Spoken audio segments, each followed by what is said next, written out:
What's up, guys? It's your boy MotoDorski here, but if you're subscribed, you can call me Ski. This is a little review of my 2024 Kawasaki Ninja 500 SE. This is my first bike. Got it back in July of last year, like right before I took the MSF. So I've had it for a while. I think we're at 3,550 miles on the dot right now. And so I've had a decent amount of saddle time on this. So I figured I'd give a review on it and, my thoughts as a beginner rider learning how to ride a bike on this thing. So far, it's been amazing. I love it. So now the 2025 model is already out, and this is a 2024, but, I got it back in July of last year. I put, 3,500 miles on it, so I figured I'd, still give it a review. I don't think they updated too much, but so far, man, this bike has been awesome. I haven't upgraded anything on it. The only thing I've added is a quad lock so that I could have my phone there. Other than that, this thing is bone stock. The only thing I've done is get an oil change so far after the break-in period, because when I got it, it had like 6 miles on it or something. So, I've certainly put it through its paces, but yeah, don't mind how dirty it is. I did wash it literally like last week, and it's pollen season right now, and then I rode in the rain yesterday, so I got some water spots everywhere, so it needs another wash. But for now, this is just gonna have to do. So as many of you guys know, the 2024 was the first year with the Ninja 500 coming back. I believe they did it in the past. Don't quote me if I'm wrong, but I'm pretty sure they did. The previous generation, 2023 and earlier, was a Ninja 400. So we got a bit more power with the 500. It's actually a 451, not a 500, but, who's really counting? So it's a 451cc parallel twin engine. Makes about 51 horsepower and 32 foot-pound of torque. So it's not, the most powerful bike, but for a beginner bike, this is all you really need, man. I learned on this thing. I've put 3,500 miles on it. It's a great little bike. It's a good highway rider. It's got plenty of power. You really don't need a lot more to learn how to ride. Especially if you can get these. They start at like 5,300 or something. This is the SE, so it's got a couple upgrades, and it's the price is a bit higher. I think it's like 67,000 or something, or not 67,000, 6,700. It's a very inexpensive bike, and it's really well made. You got Kawasaki making it. It's, a great little bike. So this is also the ABS model. I would highly recommend anybody getting their first bike, definitely get ABS. If you're, getting a track bike, or, it's your third, fourth, fifth bike, then I can understand not getting ABS. But for your first one, just shell out the extra money. I personally think it should be standard. It's helped me out of a couple hairy situations where, I panic a little bit. I'm a beginner rider, and I tug on the front brake a little too hard, where had I not had any ABS, I probably would have taken a fall. But so far, knock on wood, I've stayed upright, and I plan to keep it that way. But I would definitely recommend to invest in the ABS. It is definitely worth it. So when you get the SE model, I don't think this color scheme is SE only, but I really like this red and black. It just looks so good. At first I was, kind of iffy on it. I kind of wanted one of the green ones, but man, does it look good, especially in the sun. Holy, it looks good. But some of the other upgrades that the SE has over the base model, it's got frame sliders included. You can buy them separate, install them yourself, have the dealership install them. But it's really nice, to have that extra safety feature, protect your fairings and everything. It is really, really nice to have. Another upgrade that the SE has, and that I believe, most of the 2025s have as well, is it has the TFT color display. So I hope you're able to see it. It is a little sunny, but it's color. It's really nice. Whenever you turn on the bike, it updates really fast. The refresh rate's really high. It's a high quality display. So I'm glad I got that over the old calculator, like the green and black display. I don't really like those. It's kind of hard to see in the sun. I like having the color, you know. I was okay shelling out the extra money for, you know, a couple of these upgrades. But aside from that, I believe everything else is on the base model. Just, you know, bone stock. You can get the cheapest one for like a little over $5,000, and, you know, it comes with a lot of features. This bike is pretty quick for, you know, the engine size. I wouldn't say it's fast. It's definitely quick though. And for me, coming from cars, and you know, I own a 2017 Miata. It's pretty comparable to the power of that. That car has 155 horsepower. It weighs 2,700 pounds. This bike weighs under 400 pounds. It's a very, very light bike. It's very easy to toss it around, and it's super, super comfortable to ride. It almost feels like you're more riding like a sport touring. Like, it's a lot more comfortable to ride. Yeah, this bike is just, it's great. You know, I love it. So my bike also came with the red color matched seat cowl. I don't have it installed right now. It's in my garage, but I don't have it installed because my girlfriend also passengers sometimes, and I'm sure she could give a review on that. It still is kind of a sports bike, right? So the seat is tiny. You know, you don't really want to go a long distance with a passenger. It's not going to be super comfortable for them.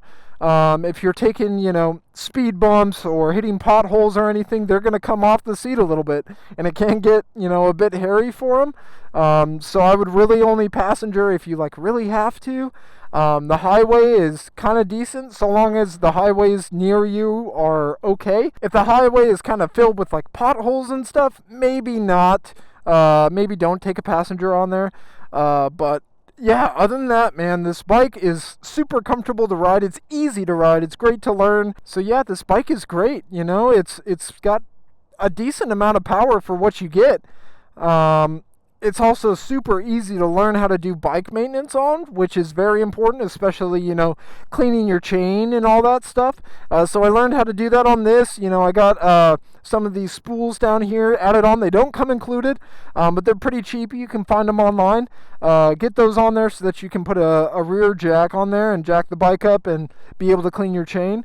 But, you know, I've learned how to adjust my chain and all that stuff. So it's a lot of easy maintenance on this bike that you can then take to, you know, your next bike. So I haven't had it long enough to really do too much more than that. I haven't done, you know, brakes or anything like that, but, you know, if I still own this bike in the future and that maintenance comes, then I will probably learn how to do it on here. Alright, so I'm gloved up, ready to go. Let's take it for a little spin, shall we? Kick a leg over. It also has a keyless ignition. I forgot to mention that. I've got the key down here in my pocket. So it's just a key fob. You push it in and then turn it to the right and it turns on so long as you have the key on you. One thing is you'll have to make sure that you actually have the key on you and don't leave it like in your garage, because I've heard stories that the bike will shut off. I don't know if that's true. If you can ride it all the way out, I would look it up. I will look it up and I'll put it in the video whether or not that is true. Alright, stand up, get the switch on, ignition, visor down, and let's get to it. So we're in a bit of a construction zone in a newer area near me. So thankfully there's not too many cars here. But yeah, so we're just chilling in first, keeping our head turned to the side. Up into second, and let's make a left turn here. So the lights are not fully working, so we'll have to wait until we got nobody coming. But yeah, you can just hear the engine noise. I'll put the visor up a little bit.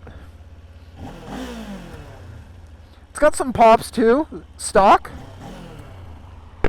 I won't lie, the pops are really nice, especially when you're, you know, downshifting. Sounds cool.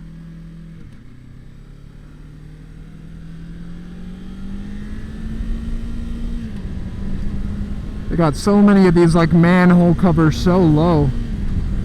But yeah, this bike just rides so easy. It's got a decent amount of highway miles because I have to take the highway to get to work. So it's got plenty of power. That's one thing I really like. When I was doing like watching reviews and stuff, trying to figure out which bike I wanted, I was looking between, you know, like a CBR 500 and stuff, just trying to find a little parallel twin sport bike just to be able to learn how to ride on. And you know, I set my sights on this one. I wasn't like a super big Kawasaki fanboy or anything, but I just thought that this bike, one, looked cool, the price was good, and the value proposition that you get, especially with the SE version, it's just really good. And the quality of this bike, like, you wouldn't be able to tell that, you know, without the frame sliders and without that this bike could cost just over $5,000. It's really cheap, but well, rather not cheap, it's inexpensive. This bike is very well made. Like, sure, there's plastic parts, but that's going to be the same on any motorcycle, you know, with all the fairings and stuff. It's all plastic, so it's not like, you know, Kawasaki was you know, trying to cut costs or anything like that. This bike is really, really well built. But yeah, even just leaning this bike, since it doesn't weigh so much, it's super chill. This bike is it's very forgiving. It's not, you know, a 600 or a liter bike or anything. It's a very forgiving bike to ride, especially for a beginner. But the power is decent. Like right now I'm sitting at 6,000 RPM, chilling in 4th gear, going 54. And if I needed to get up in traffic, already at 70.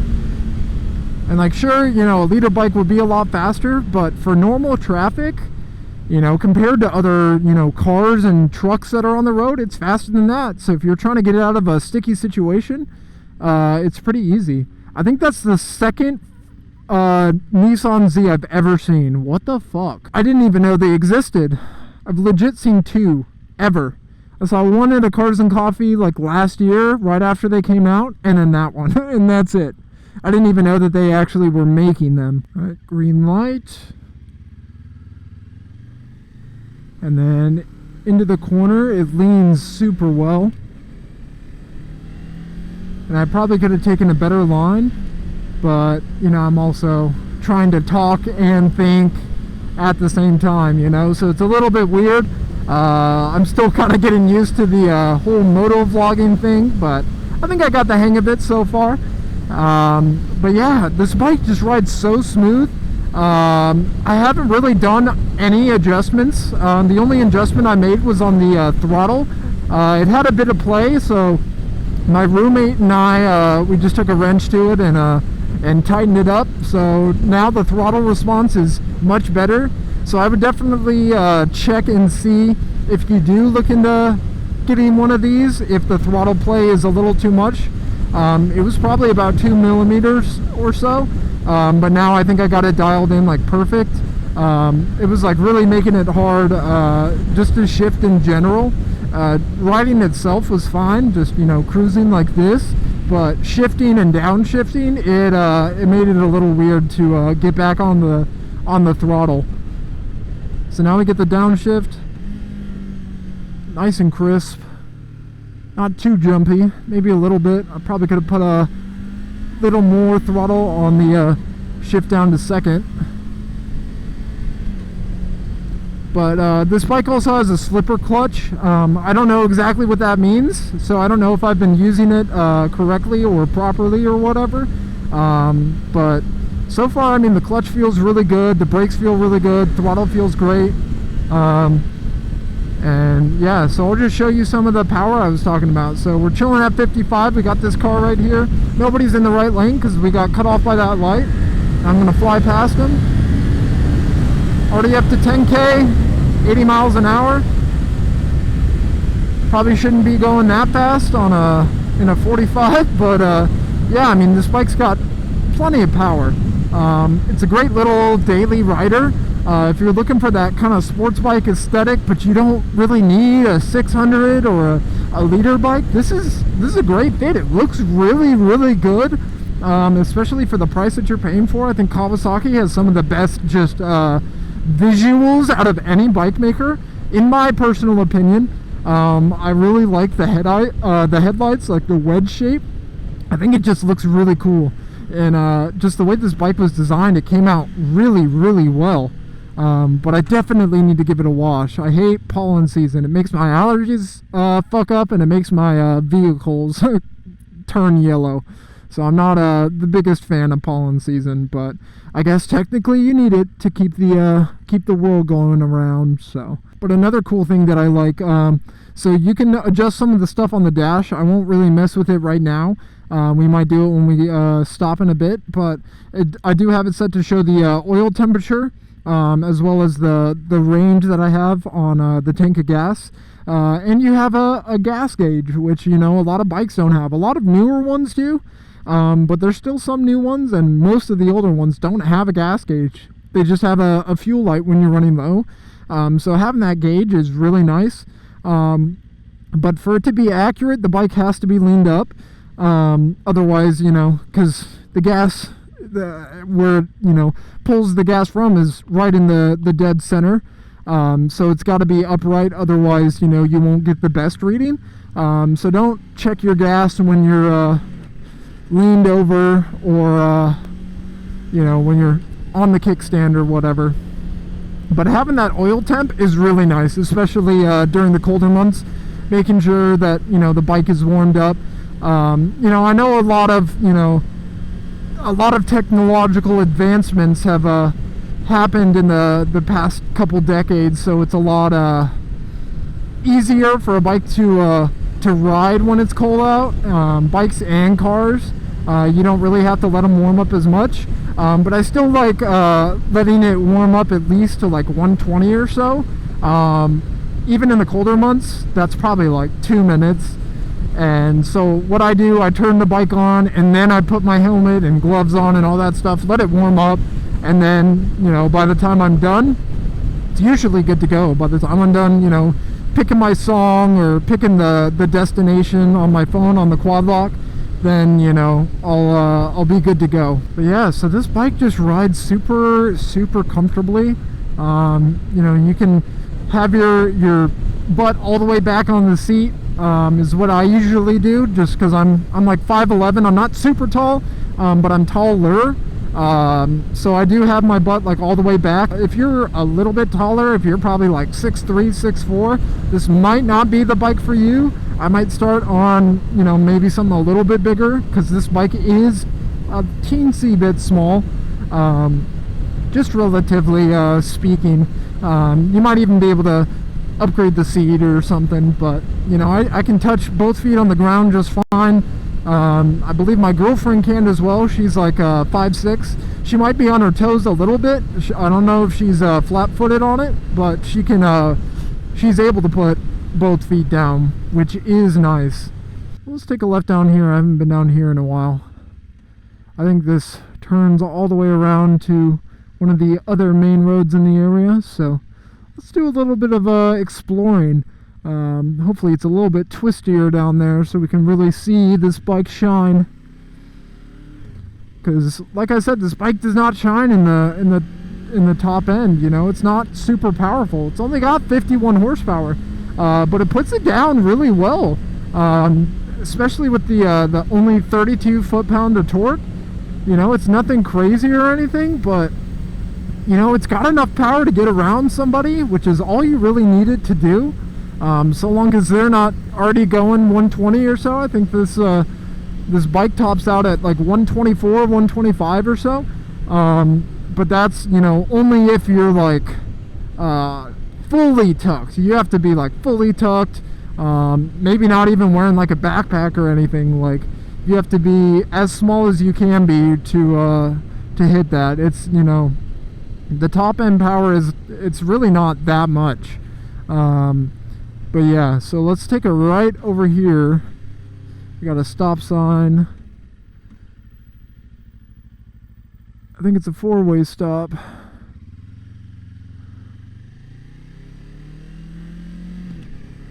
So speed limit's only 35. I'll try my best to only do that. I'm already at 40. I lied. But yeah, this bike has plenty of usable power.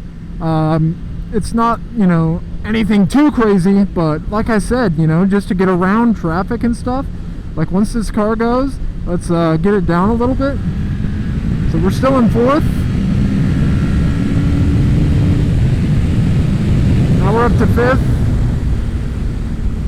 I wasn't even full throttle. I didn't even have it pinned. It was just, you know, I was probably like 70 or 80% throttle. So this bike can go pretty quick. Especially if you're on the highway in 6th gear, already chilling around that 6,000 RPM range. You can get it up to top speed really easily. It's a pretty quick bike. And I love it, man. It's easy to toss around. You know, it's super comfortable. The tires that come on it are really nice. I haven't had any slippage issues except for once, and that was actually yesterday. I was doing a U-turn, and it was the ground was wet, so yeah, had a bit of slip, but kept the bike upright, and it was just, you know, a chill ride. So I think we want to go this way, I want to say. But yeah, it shifts really easily. I did have some issues trying to learn how to do it, just because, but I think it's just me personally, as a beginner rider, I had my foot a little too high, and it was already like kind of pushing the shift lever up. So yeah, it like kind of messed me up a little bit, but nothing too crazy. Now I've kind of gotten my own riding skills down pat. This bike is, it's just so easy to ride, and it's a lot of fun. Like I said, not too fast. You're not going to be able to really keep up with like your 600 buddies, or especially your later bike buddies, but for just cruising around town or just learning how to ride, this thing is fun.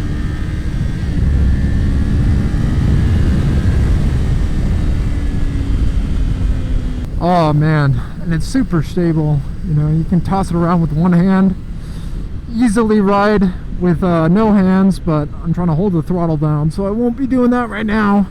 Maybe when we come to a stop, I might go with no hands and show off a little bit. But yeah, dude, this bike is great. If you get the chance to pick up one of these bikes as a beginner, or, you know, even as an enthusiast, if you're looking for a cheap little track bike to throw around, especially if, you know, you're just learning how to ride at the tracks, you're not trying to go, you know, 160 or something, this bike is great. It's a lot of fun to ride. And, you know, after 6, 7, 8 months, however long I've owned it, since July of last year, don't feel like doing the math right now, I don't regret my purchase at all. I think I'll be keeping this for a minute, at least until I can afford a ZX6R. Or some other 600 like that. I don't know if I'm going to be a leader bike kind of guy. I like having the just a little bit of power. I really don't need anything too crazy to get myself in any kind of trouble. But yeah, this bike is just, it's so easy to ride, and it's a lot of fun. If you get the chance to test ride one of these or to check it out, I definitely would. It's a great little bike. But yeah, I think that's all I have for you guys. So hopefully you guys liked the video. If you did, make sure that you like and subscribe. It would mean a lot to me, especially as a new moto vlogger. You know, share it with your friends if they're looking to get into bikes.